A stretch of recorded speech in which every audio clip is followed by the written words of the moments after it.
and we can use your book, which is, Okay. thank you for sending, and it's amazing. I really enjoyed it, and I'm going to keep reading it. There's so much there. Well, in Tai Chi, it's not always just one simple reading of the ideas, the Right. concepts. You read it once, and then you reread it again, you find something different. Your response is different.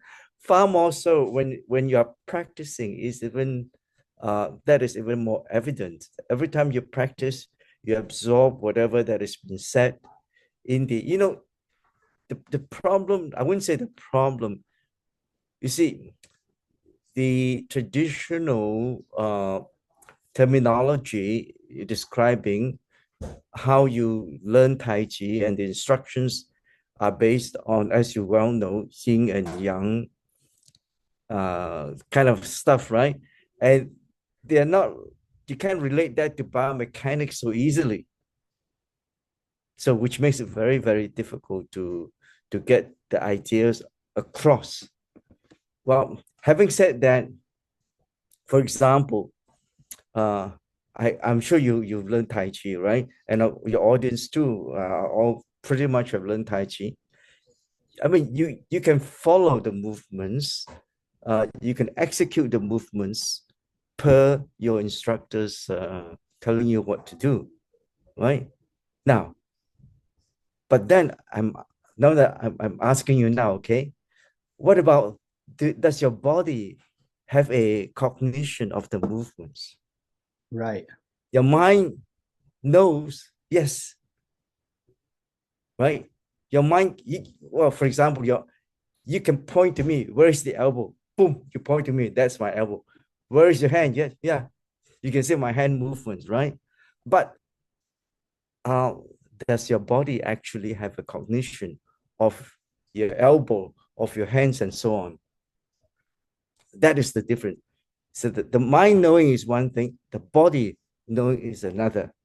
And which brings to the point of what, first of all, well, let's make sure we have this idea of what body comprehension means. If you simply, I think there are many Tai Chi movements, but in Tai Chi, in Chen Chi, you notice the movements, they always take out the arm, right? This arm they take out, right? Okay. Now, if you just simply um, um, raise your arm, for example, you find that, yeah, suddenly I said, well, you raise your arm, say, yeah, I can raise my arm, but where's my elbow? You cannot really, your body cannot feel the elbow as easily as you think, you see? Now, so for the other things, so how do you get this sense of the arm? If you just imagine that if someone is holding the tip of your finger, just simply hang on to it, right? And you just simply drop it. So your arm is like a rope hanging onto the tip. Then all of a sudden you feel, oh, yeah, I can sense the weight of my arm. Wait. Yeah. Yeah, right. Then all of a sudden, oh, yes, I can sense my elbow, right? And then once you can sense that, you get the idea of the hands. So that is body cognition. Okay. Now, and then the other thing, taking that to the whole body. More importantly, we have no sense of our own weight. When you're standing, for example, can you sense, oh, how heavy you are? Right? Can you sense where your center of gravity is? All of a sudden, yes, you are fine. You're standing, everything is fine, right? So that's what I mean about body cognition as opposed to the mind knowing. Okay. So now bring it to something a little bit more complicated is the posture. If you, of course, we are all fine. I mean, our posture is fine. We can stand, we move about. We have basically, we are bipedal. We are standing on two legs, right? It's not stable, yet we are able to move about because of balance, right? We don't fall over. But this balance is not the same, okay? Let me just give you the illustration of this balance. You think you're balanced. Now, when you have to execute an action from a posture, for example, you're balanced. There's a box in front of you, the usual. Sometimes you see a box, or you see whatever you want to lift. What do? You automatically you bend forward to reach for the box, right? So when you try to lift the box, what muscles are activating? You're flexing back muscles. Do you know the flexor muscles have to execute so many times more strength than the weight of the box? So if you're not careful, guess what happens? You know right away that's not a good idea. Actually, one of my students emailed me and said, "Oh, I can't come to class because I was lifting this box or something. It hurt my back. I had this chronic backache, so it just hurt my back." So you see, so the posture, you realize all of a sudden, oh, I have no cognition of how good my posture, how good or how bad my posture is, even though functionally for simple stuff, it is fine, right? Yet when you have to take actions out of that, it's not the same. Then the other thing is this. I think you've been to, you've had medical checkup many times, right? So what does the doctor do? The first thing, he puts the stethoscope on your chest. Then he presses it and he listens. Then he says, breathe in, breathe out, right? Okay. So he said, breathe in, you breathe in, breathe out. Sometimes he'll say, breathe harder. So you breathe harder. So what happens? Your chest gets raised up. Okay. When the chest gets raised up, what happened to your abdominal region? It hollows. Yeah, you try and see, you heave up. Then your chest, your abdominal region hollow. Then when that is hollow, all you have to do is just gently push you and you top and you be pushed over. So there again, it is the idea that, hey, balance is in a sense not the same. There's such an idea called another kind of more stable balance, right? Yeah. You see that? So, and the other thing that we do often enough too is that when in a very crowded place, you see your friend far away and you're trying to reach out and call to your friend. What do? You excitedly raise your hand, right? So when you raise your hand up, you see what happens here, right? That completely takes over the whole upper body.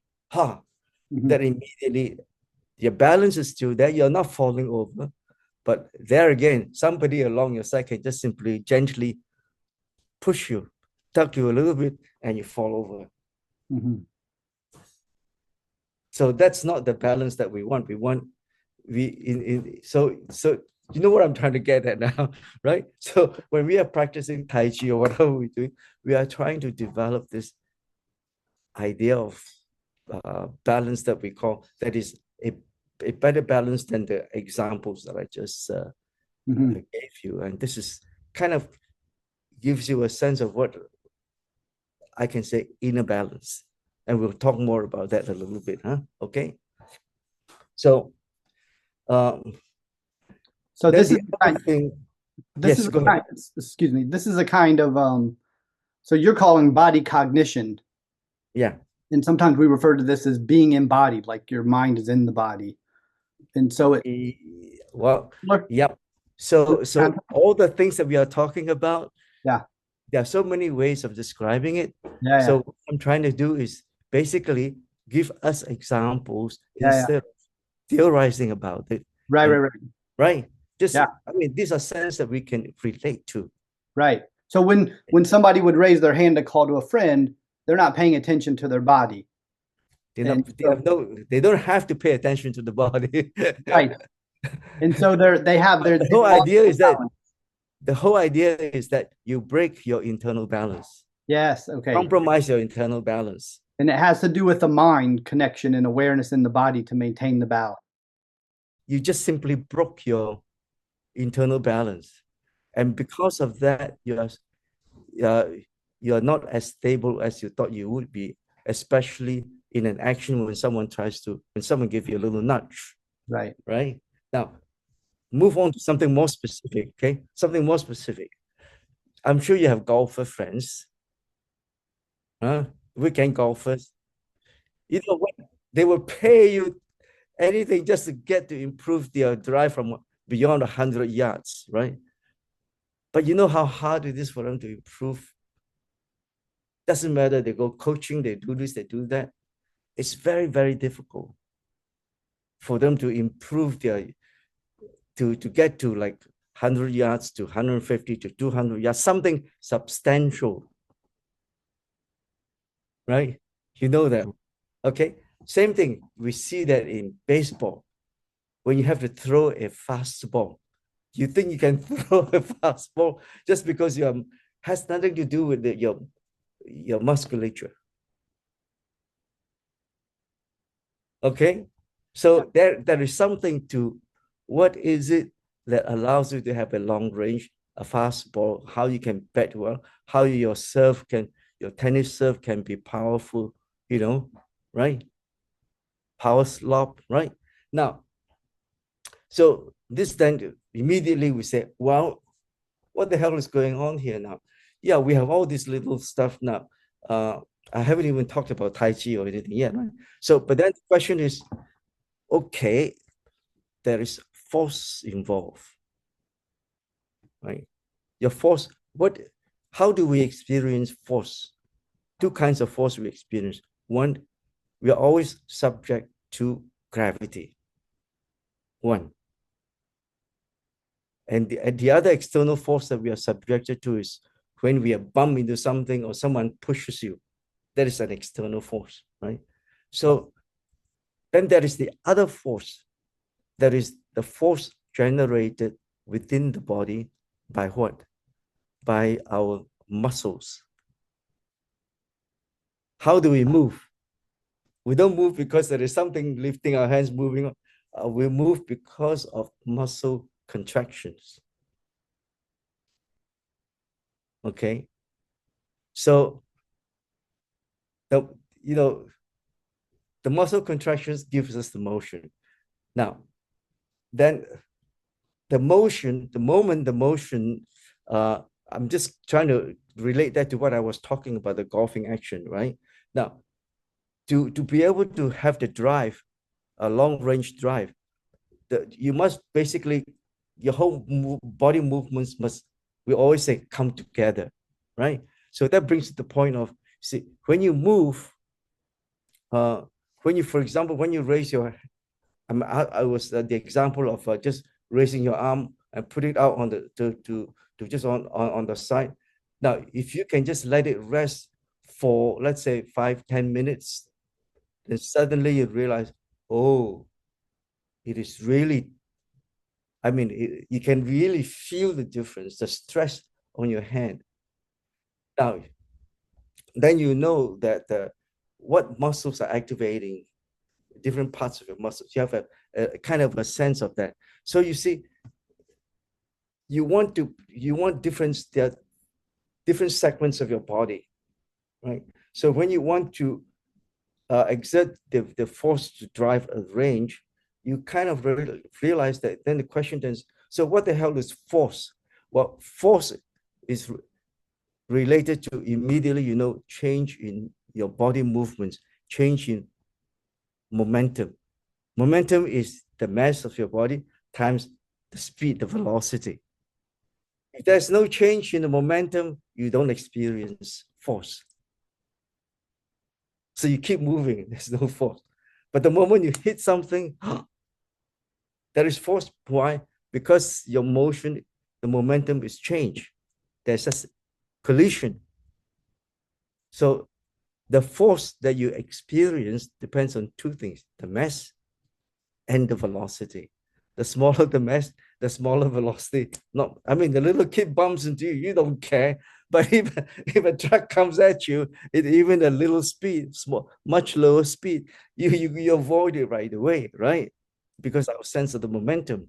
Okay, so what is force? Force in physics tells us that it is the change of momentum, not just a change of momentum, but what is the duration of your change? If you bump into a cushion, the change in the momentum is longer because the cushion will absorb. Mm-hmm. Right? Yeah. But if you hit some hard brick, bump into it, the change in the momentum suddenly is much smaller, a smaller duration. So the force of the impact is greater. So the force is equal to the change of momentum divided by the time duration of the change. That is force. So which means that whatever you do, okay, if you want to whatever you want to do, if you want to exert force, you have to make sure that you generate the momentum that you're generating in the change of your body motion has got great momentum. How do you do that? Two ways. The speed of your motion, one. Two, the masses that you use. You have to combine all your masses of your body together. I see. Yes, yes. Right? You get that now? So what is the largest piece of your body? The torso. Okay. Now, so when you move, you better make sure that your torso moves in unison. Easier said than done, huh? Right? Because the body has, even your torso, you think it's not one solid piece. If it is one solid piece, I mean, it's not, you can't do many things either, right? So at least you have your upper chest part and your abdominal part. They are not connected. There's curvature that you can feel it, right? So simply put, um, um, so when you try to swing a golf, if you just swing hard, just simply with the arm, then it goes the right side. The side goes first. How about your left side? It does not follow. And if that left side does not follow, worse still is that if it impinges on your motion, that you know what that means. Your momentum is cut by a huge amount, right? So golfers do what sometimes when they practice, they have a broomstick, they go this, they put it right, okay. So then the other thing is that not only that, you want to make sure that your abdominal section is very huge, right? If that part does not rotate with your chest part, that will cut your momentum too. Sure. Yeah, you know how a sumo wrestler looks like? Yeah. Right? They are not only big in mass and all over.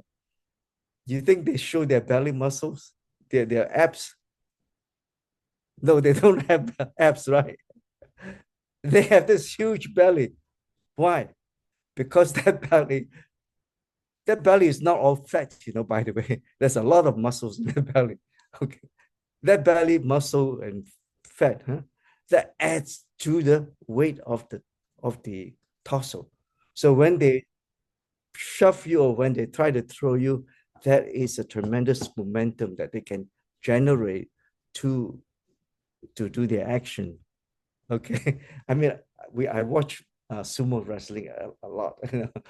NHK has that. Okay. So so basically the physics part is the easiest part. We know impact, the reduce the moment. I mean, the other thing, the misconception is that when you say the time duration action has to be very small, it doesn't mean you punch and you touch it very lightly. When you touch lightly, nothing is going to happen. The impact is a change of momentum in the force when you collide. So what collide is the time of the interaction between the two interactions. The time is the duration that is adjusted by that.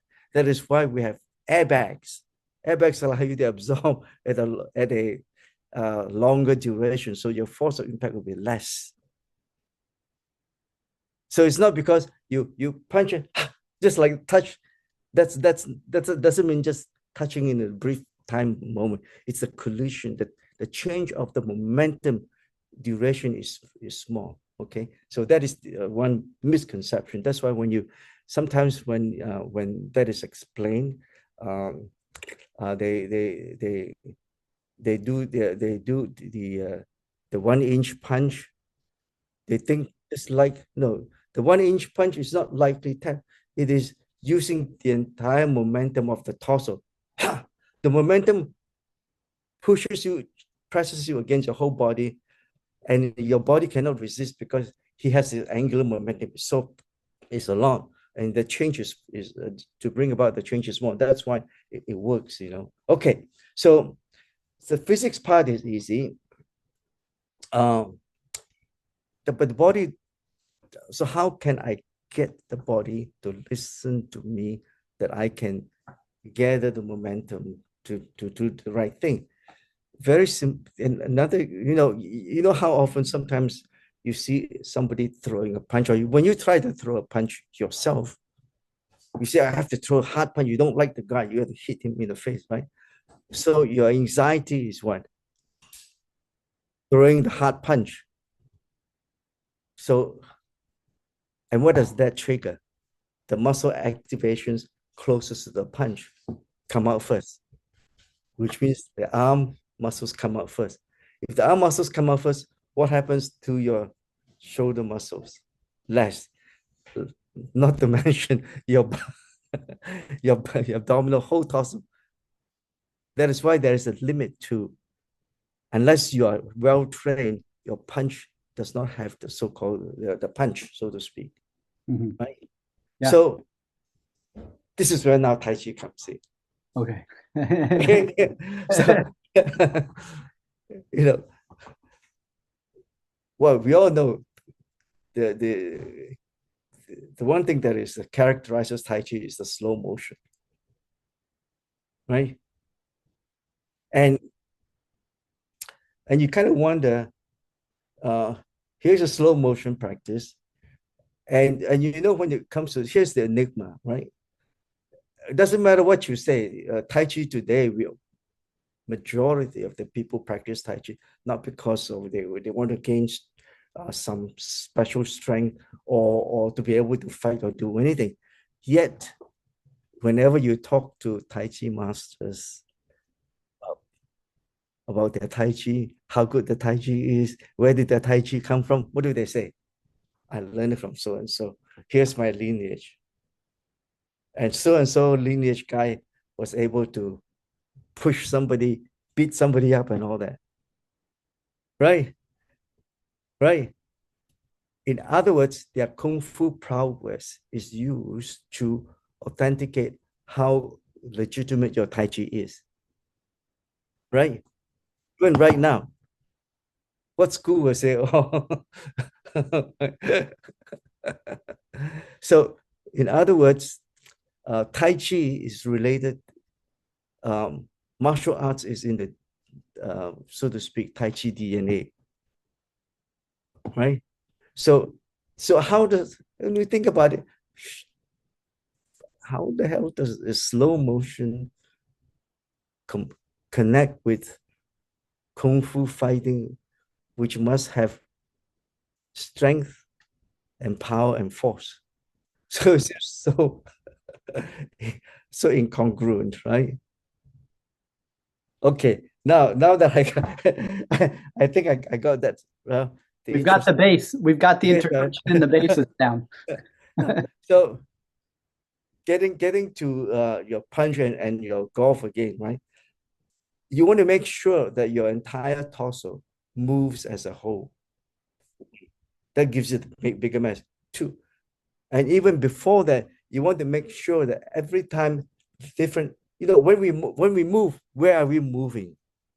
We're moving at the joints, right?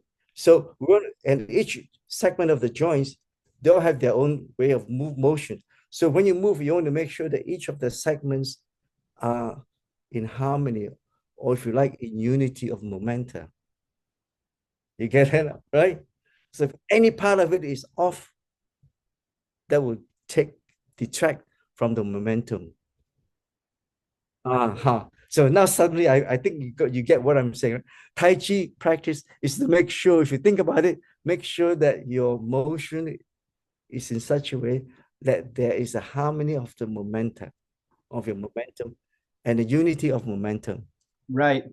And the momentum and force comes up through the body issues it. So if the body's well, when the body moves, right, it's moment, mass times right, velocity is momentum. Okay, so momentum is a value. So how do you make sure you have momentum? Make sure all the pieces, segments of your body move in unity, in harmony. Then you have a momentum. That's how you maintain your momentum. right. And that's how you become why it looks so fluid in masters. They look so fluid. Now, why does your mass look so fluid? Is the question that we will, as we move along, it will become clear. Okay, so let me so now to get back to the whole the point. So first of all, when we move Tai Chi, we always say I don't want to jump ahead because if I jump ahead, there's so many. No, fine. Go ahead. I get off again the track. Yeah. So let me just jump back to the torso. Okay, so I want to make sure that my torso moves together. So if you think about, where does the torso rest? On your pelvic Floor. pelvis, Yeah, sure. Hip joint, pelvis. Yeah. hip joints, Mm-hmm. and your spinal vertebral column Mm-hmm. rest on your sacroiliac joint. Right. SIJ, I call it SIJ. Yeah, yeah. Okay.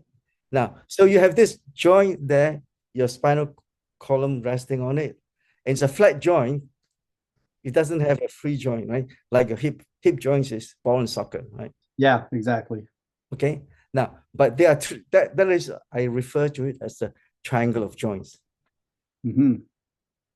And that is what controls the movements of your pelvis. Right. So your pelvis and your triangle of joints in Chinese we call Kwa. Heard of the word Kwa? Yes, of course. So you're including sacrum in the Kwa.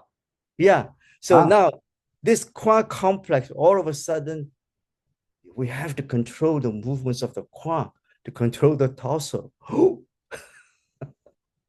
Right? Okay. Now I ask you, I talked about the center of gravity, the sense of weight, right?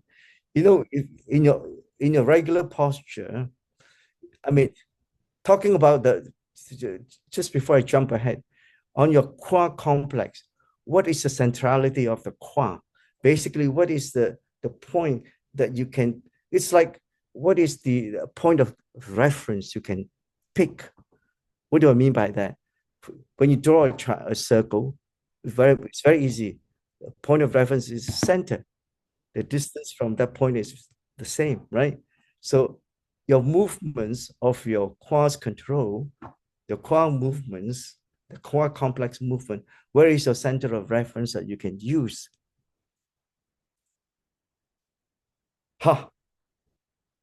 In the center, the Dantian? Yeah. Yeah. So it sits right in the middle of ordinary posture. Yeah, you're trying that Kwa, the point of reference you can use coincides very almost close to that's what we always describe as a Dantian position. Where is the Dantian position? Along your navel, 3 fingers down, 3 fingers width, and 1/3 of the way inside, roughly. That's where your Dantian is. Now, that if you think about it, that is the point of reference of your Kwa. Right.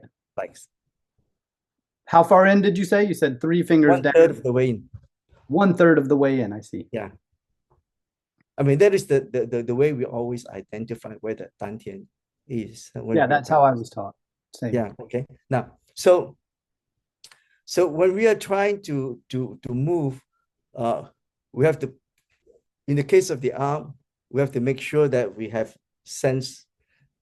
We have to make sure when we move that all the parts of the movements are together. And I say the most important part is your torso resting on your quad, right? And so now suddenly I'm saying, now the muscles, you have to be attentive to your muscles movement.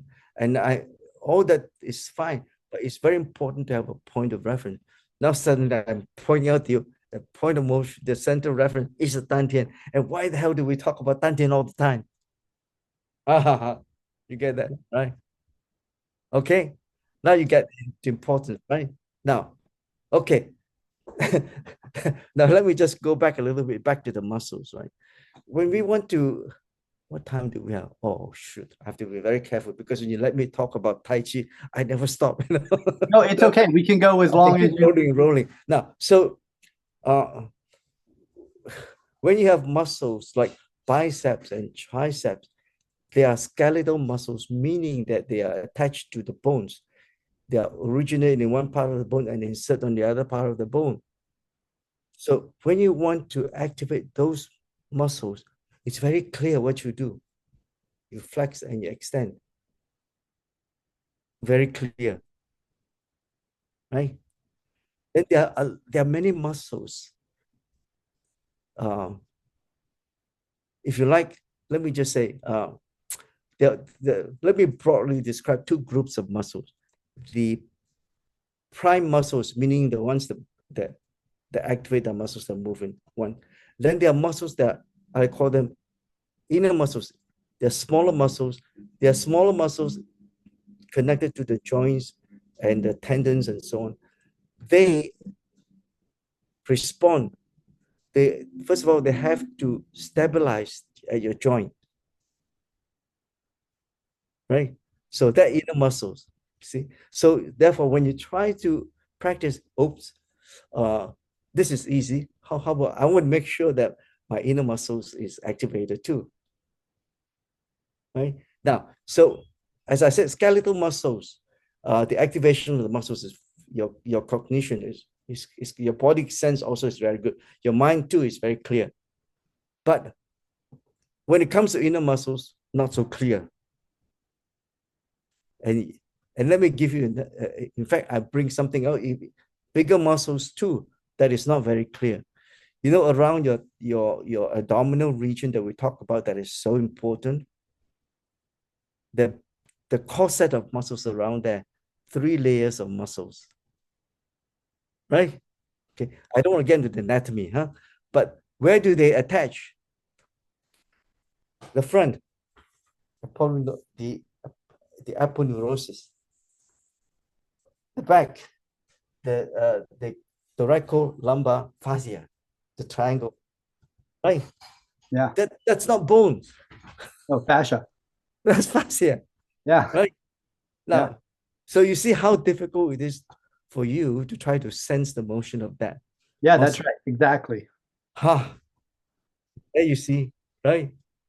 And suddenly you say, oh my God, I have a lot of work to do. So you have to make sure you have awareness of those muscles too. Okay. So all this is to point out to you that, oh gosh, in the Tai Chi motion, suddenly I have so many things I have to think about. That's right. Exactly. Okay. Now, so I got you the idea that uh, uh, so it, now suddenly, why do we have this slow motion methodology? Well, the slow motion, first of all, allows you to have a perception, muscles that we are talking of the motion. I mean, if you're just doing regular exercise, like exercising, you are driven by the music, by the crowd, moving Yeah. here, there, right? And this is what I call disembodied. You're not in the body. Yeah, yeah, yeah. Okay, Okay. okay, yeah, okay. Now, the somatic part. So, uh, so to be able to have sort of, I started with body perception, body cognition, Yeah, yeah. right? You that has to be cultivated. Yes. That has to be developed. Yes. I gave you examples where it's not given. For example, in the posture, lifting up the box and all that stuff, it's not given, right? You have to develop the sense. So how do we develop that? So that's where we say you have to be attentive. You have to have a sense of awareness. That's where the mind comes in. Okay. So now the idea of the slow motion is not to move as slow as you can, is to be able to help you develop the sense of the awareness, the cultivation of that awareness of your body. You know, the mind, they describe it as like a monkey mind. Why? Because it's the thoughts are coming in and going out, darting in, darting out. If you are caught in a situation where you have to wait, unprepared, usually you go to a waiting room, you have stuff you bring along to read and to do something, to do your crossword puzzle. But if you're caught unaware, of a sudden you're thrown in something, you have nothing to do. What the hell are you going to do? Your mind suddenly you realize, oh my God, how can you settle your mind? The mind has too many things coming in and going out. So how do you discipline the mind? Now you know you in meditation, right? Yes. Why do we think we have meditation? First of all, what do we tell you to do in meditation? We say, hey, in Buddhist meditation, I mean, I got into all these things. I have a better sense. It's because for a period, every year I would go into Myanmar, Burma, and go to the retreats where all you do is just sit in meditation. That's all you do, just sit. So that, and they tell you initially, they just simply say, to help you develop this awareness, they said, well, so that your mind doesn't wander about, is to pay attention to your breath. Pay attention to the breath through your nostril going out and coming in. That's all you pay attention to. That's all. Nothing else. Right? And of course, you think it's that easy. You do that, all of a sudden you wander off again. Yeah, right. In the case of the Shaolin monks meditating, you know, they have a guy that goes around with a stick, and if they see the guy nodding, he whack the guy at the back. Right? So you see that. So in the meditation, the very simple trick is that when you feel that your mind is wandering, good news. That means you know your mind is wandering. So you stop, bring it back, come home, bring it back. Then pay attention, be attentive again. Okay. Then you will be fine. And all of a sudden, you realize your mind is wandering again. And then you bring it back. Not easy, but that's why you need a good teacher. The teacher can tell you, whack you on the back. Hey, pay attention, come back home, right? You see, then over time, your ability to recognize that you're wandering off becomes shorter. You become more keen. Now, why do I bring this up? When we do our Tai Chi practice, we slow motion so that we develop this attentiveness, this awareness, right? So what is it that we are really trying to practice in the motion? What are we looking for? At least you must give me something for me to be attentive to about. That's where the basic exercise in Chen Tai Chi. And if you look at other Tai Chis too, if you break it down, it's the same. They also have this component, the super reeling component. What is this basic component of the exercises refers to. In body motion, there are two components, two parts. You have self-rotation of your hand. For example, if you put yourself up, right? Rotate up, palm facing up. You can't turn anymore, right? It's a limit to anatomical. So, but then you can turn back, self-rotate back. Right? Can to rotate, they come back. So you have this self-rotational aspect. And then you have the motion of the arc. You move the arc circle in a circle. Okay, so that motion is the description of the motion of the circular arc, if you like, describing the center of mass of this motion arc and the self-rotational arc motion. Okay, these two motions must harmonize. Guess what happens if the Earth has this rotation too, right? The Earth rotates on its axis, and at the same time it revolves. If it rotates too fast, it can't be fast or slow. It has to coordinate according to the force of gravity. So they have to harmonize, right? So, so when we are practicing Tai Chi in the motion, in silk wheeling, we are saying that as you go around in a circle, make sure your self-rotation, you see, make sure your self-rotation arrive, then you change. See, as you see this twirling, you can see my hand self-rotation as well as my arm rotation. So those must harmonize. Okay? So it's not just simply the arm moving, right? No, right, exactly. Yeah, yeah. And not only that, now connect that to your center of mass. Connect it to your, first of all, your torso. So when you turn, it's not your arm turning, it is the torso.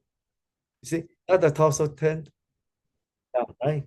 See, the torso turns down. Now the torso, see, it shifts weight first, then the torso turns. Then the torso turn, arm raised. Then weight shift, center of mass, weight shift. See, so you see, you have your whole torso rotational, turning, driving, all your rotational motion. So all these things must come together. Harmonize, that's what we call the harmony of your motion. And that's what Tai Chi slow motion is trying to get us, we have to achieve that. And so this is the meditation instead of the breath per se. We're meditating on harmonizing the body as we're moving. Now, in order for you to be able to harmonize, you have to be aware of it. In other words, you have to have mental attentiveness. Here's the difference. It doesn't mean focus. Look. No, it means you're aware of it. So the awareness allows you to cultivate to have that focus. Right, because you have to be aware of many things at once. You can't just be. So you can see it right away. Yeah. Okay. Right. So soft, full body awareness. Yeah, so this way, when you do this, when you pay that kind of attention, all of a sudden you realize that every time you move, your body segments, all you comes together, right? There is this idea of sequential motion. Turn. I see. I don't turn this and then shift. I allow my body to turn, then turn. And then turn. See, my torso is turning. So what is the driving point of reference to all these things? The dantian. You see that? Not because the dantian is moving this thing. No, the dantian is a point of reference. What causes it to move? The triangle of joints that controls the qua that controls your torso, the torso that controls your shoulder and the qua, shoulder move, then your elbow, then your wrist, then your fingers. Eventually, So we don't can I ask a question? So we don't actually try to move the dantian. It's a reference point around Yeah, Ba moves. yeah, Ah, yeah. wonderful. That's very clear. That's very good. Thank you. You can't, there's nothing there for you to move in the dantian. Right, right, right. The point, Right, exactly. right? Yeah. Okay. Now, so what the hell are we talking about? And we never mentioned even the word chi. Ah, that's right. That's the next, right. I had Dr. Shin Lin on the program and we Yeah, talked about chi. I'm going to have him on again and we're going to discuss more about what chi is because he does a lot of this work in his laboratory. And I know you two are friends. yeah, yeah, yeah, Yeah. yeah. And thanks to him, uh, gives me, shall we say, the sense of making sure that whatever you do, there are two parts to it. There is a fundamental physics part of it. There is physiology, there's biology. These things are facts. Cannot ignore them. Doesn't matter what you say about your chi and how you talk about the yin and yang. They are not wrong. They are descriptions. They have to describe something. They don't have anatomy. They don't have science for you to use the scientific construct, so to speak, to explain. But they have yin and yang logic. So they use the soft yin and yang logic to tell you to tell you how to what is right or what is not right. Talking of which, yin and yang, right? So so in practice of Tai Chi, uh, what is I mean, if you have a good teacher, the teacher will always come and correct you, your right position and all that. Then over time you get your form is nice and correct, and your form, posture, everything is correct, right? But how about yourself? Do you have a sense of what is right or what is wrong? Okay, as you are progressing. Okay, now I've told you what attention you can pay to even in the motion about the silk reeling motion, the elements that involve in trying to get a sense of it, right? Okay. Now, um, then how do I know what is correct and what is not correct? Well, first of all, you have a sense of the motion. So to make sure that you know what is correct and what is not correct, going back to the first example of your stretching out your arm resting on the side, if you stretched out for is let's say for 5-10 minutes, 10 minutes, you feel it's so stressed, you're aching, you're stressed, the strain. Then you realize that, oh, maybe I am some parts of my body muscle activation is too excessive, right? Right? So you say, oh, that too excessiveness in the activation is causing the stress. So what does your mind, once you have that cognition, once you understand that, what does the mind do? It immediately say, oh, 放松, relax, let go, right? And when you do that, you have a sense of the relief, less stress. Less stress means, oh, energy flows better. Oh, oh yeah, that sensation is chi. Sensation is chi, yes. That cognition Yeah. is chi. That is a cognitive of the bioenergy. Right. Just think of it as bioenergy. Bioenergy, sure. That's Okay. good. So you can sense that. Your body can sense that. All right. So we have to keep developing that bioenergy to develop the chi, so to speak. Right. Now, if you say if it is too stressed and you drop your finger, you let it droop. This is drooping. It's like a plant. If you have a house plant or whatever, sometimes a plant, if you don't water the plant for a few days, what happens to the plant? Yeah, droops. Yeah, that is a droopiness. You don't want that. You want to make sure there is energy shooting from the inside. Yeah. So, so to do that, I say, I will tell you, okay, don't droop, stretch internally. Stretch internally. Yeah. Don't worry, just stretch internally. Then when you feel the stretch, let it drop. So you see, right? That's the methodology of how you try to get the right. Yeah, that's really good. Okay. Now, so what am I saying? What am I saying? This is the most important part. Okay. Now, when you say you're too stressed is excessive, so I have to count, make sure you understand what it means to be excessive. Then two, I have to make sure you know what is insufficient, drooping, not enough. So what must I do? What must you do? I say internal stretch, but what actually am I really saying? Go in between. Don't overstretch, not to just stay in between. So what does it mean? I don't want you to be perfect. You can be perfect. Just first of all, understand the errors of being excessive, insufficient. Once you have the error, then you immediately say, let me go to the middle ground. Anywhere in between is fine. Right. And through the daily practice, you get better. Your cognition, your sense of cognition sharpens. It gets better. Yes, exactly. As it sharpens, your sense of error is clearer. And that also means that your margin of error is smaller. So as you practice your margin of error, your cognition becomes better and your error becomes smaller as you go along. So over years, your effort will give you a better balance. And that is inner balance. This is the cultivation. Okay, now.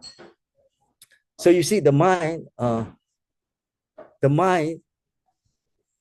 has to keep cultivating this sense. And and not only the sense of it, we are using this sense, this tool of function. This function simply means you have cognition too much, not too enough, and stay in between. That is function, the tool of function. And this function tool is organic in a sense, because over time, it becomes, your sense of it is getting sharper. Right? Okay. So that in time, you just as you flow along, chi flows. The more balanced you are, as you reduce the error, your sense of the motion is stronger, it's clearer. Your flow of chi is therefore stronger. Yeah. Oh, okay. So the sensations get stronger. They Yeah, enhance. clearer, Clearer. clearer. So that sensation, very important. You must ground that sensation to the reality of being balanced, of in between. You cannot just say, oh, I feel it. No, you don't want that. There is your mind playing tricks on you. You want to make sure that your sense of your chi flow, that is in between, the middle ground, as it gets more accurate, right? As your errors are being reduced, the chi flows better. Okay. Now, so let me jump ahead because time is getting. So remember I talk about the abdominal region, right? As your center of your point of reference, your quad muscles and your abdominal muscles, if all those things go through in the same sort of the relaxation, function relaxation that I'm talking about, chi flows. There's a connectivity. Every time you do that, you make sure that your connectivity from your hand, from your extremity to your dantian is connected. Okay, right? So all of a sudden you feel and then from your dantian to your feet. So you see, you have this development of your chi, and the chi flows throughout your body in this web of flow in your chi, right? Yeah. And as it gets stronger, your sense of it is stronger. It fills up your abdominal region. Your dantian chi gets stronger. Your dantian chi, so to speak, gets more full. and your dantian becomes happy. Happy. Then you can, then everything, when you move your dantian qi, it drives all the other motion. Aha. Okay, right? Because you have, now you have your qi, that can move all the other motion, right? Then the fluidity, suddenly you see the fluidity, Wonderful. right? Yeah, that's great. Very well. That's very clear. So you see, I'm scratching my mind. It's not easy, as I said, to in a conversationally talking like that to explain it. So it took the reason why I was delayed in getting back to you was because I was busy with something else, but I also have to collect my thoughts together so that it will come across in the way that we are talking about. Okay, now the best, of course, would be as these things are expounded as we are going through the Tai Chi practice itself. As you go along, we can then pinpoint exactly where the sequential motion is, where everything, every time you see off, we make sure that you are right. Makes sense? Yes. I know there are many things that I didn't talk about, soft and hard, row and gang and all that stuff. The chi, they talk about the force being, I mean, all this thing that we've been talking about, cultivating the motion and making sure, what do you think we are doing in what are we cultivating?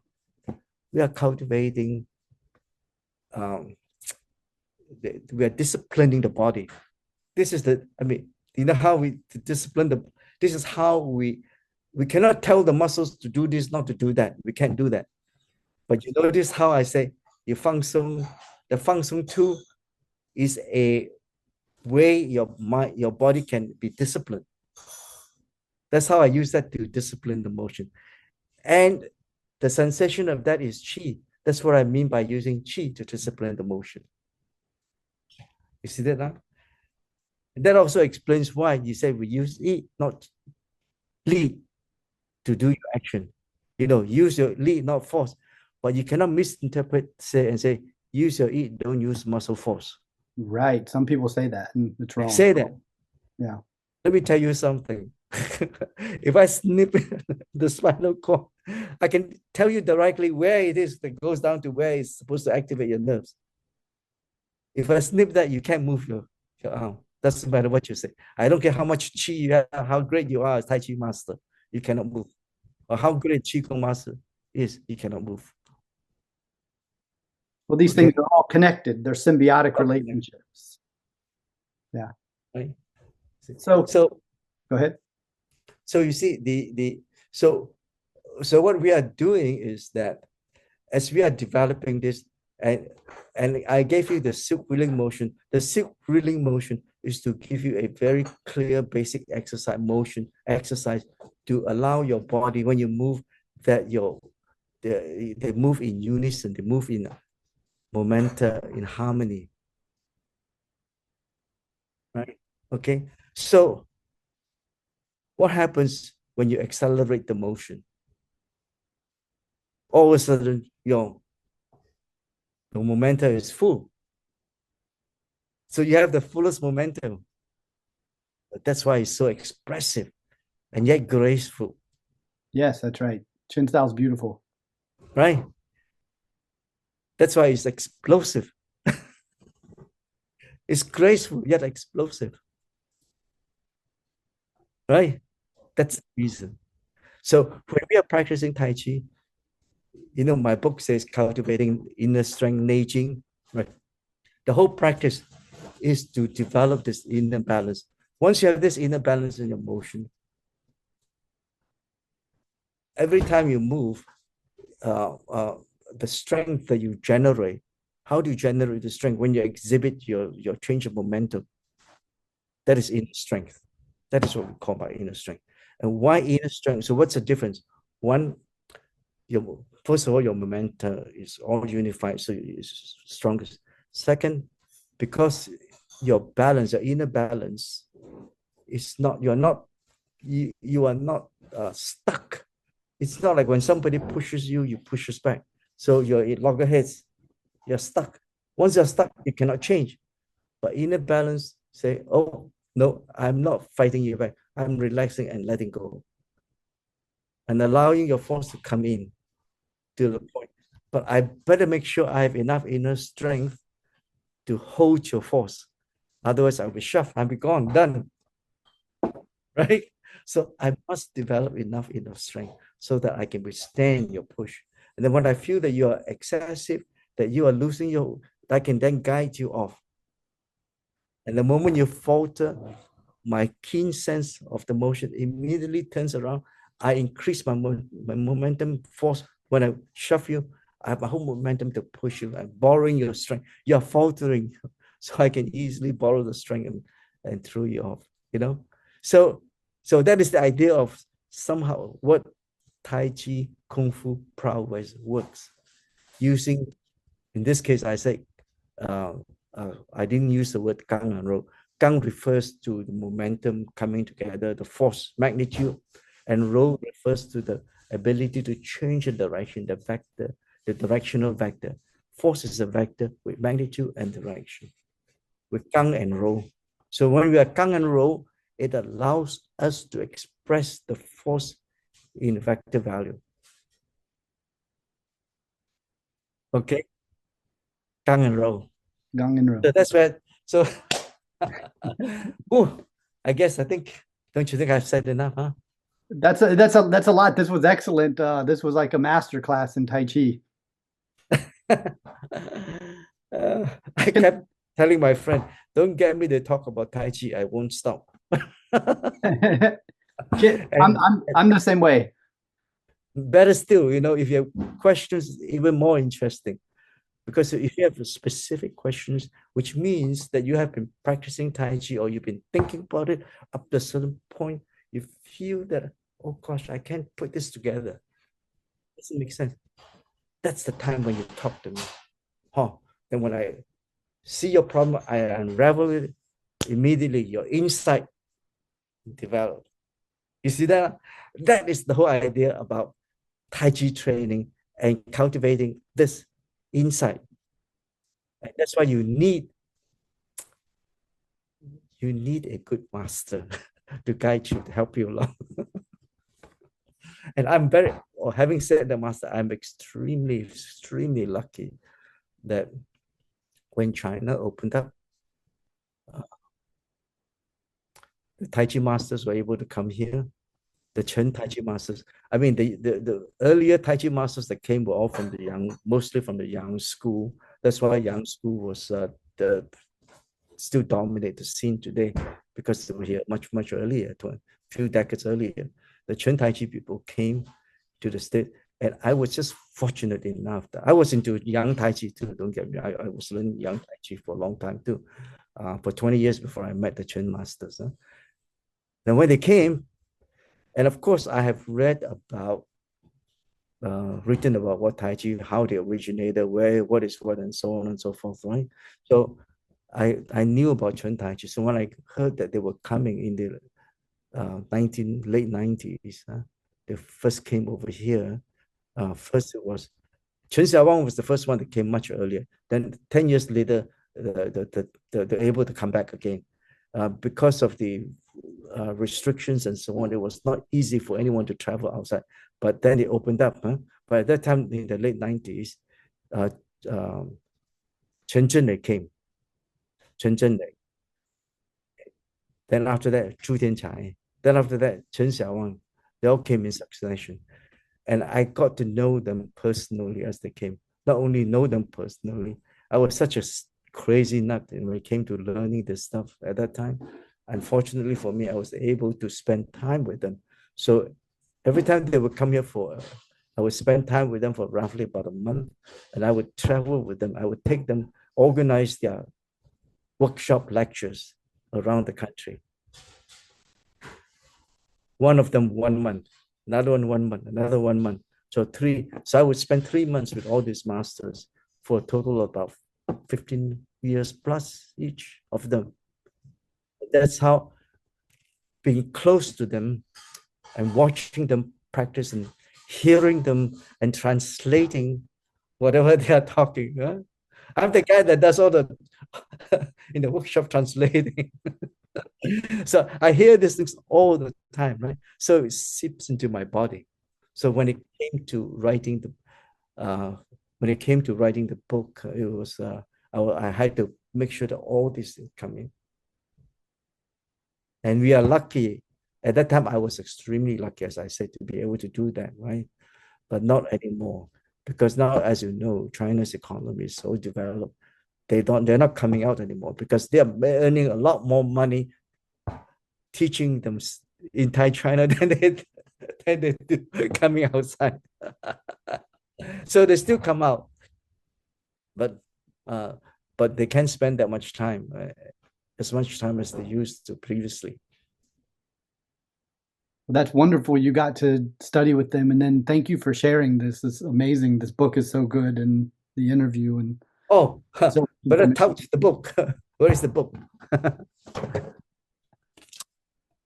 Yes. And my website, CP Taiji. I use the pinyin Taiji, Taiji, Taiji, Taiji. So it's CP, C initial, P initial, CP Taiji.com. Yeah. cptaiji.com. You go there to my website, you find lots of such information. Not only that, I have written quite a number of papers. So yeah, you have an amazing amount of published articles on there. It's All really of them are published. They are, most of them are published in journals, scientific journals. yeah. So there's been a certain amount of research into all the things that I've been doing. Mm-hmm. The difference is that I have a pretty high demand of myself. I don't know if you realize I'm a mathematician by trade. Mm. I have a Ph.D. in mathematics from Berkeley. Ah. Oh, okay. Well, there you my demand of comprehension, I have my own standard. So I have to make sure I dig deep enough. Yeah. Okay. So that's what is evident in the papers that I publish. So if you go to the site, all the papers are listed and they all are available for free, Yes, I come through a lot of them. They're definitely worth your time, worth your while. For example, I explain what is the science in Qi, Uh-huh. right? And so on. Yeah. Okay. Yeah, okay. Thank you so much. This was wonderful. Okay. Take care.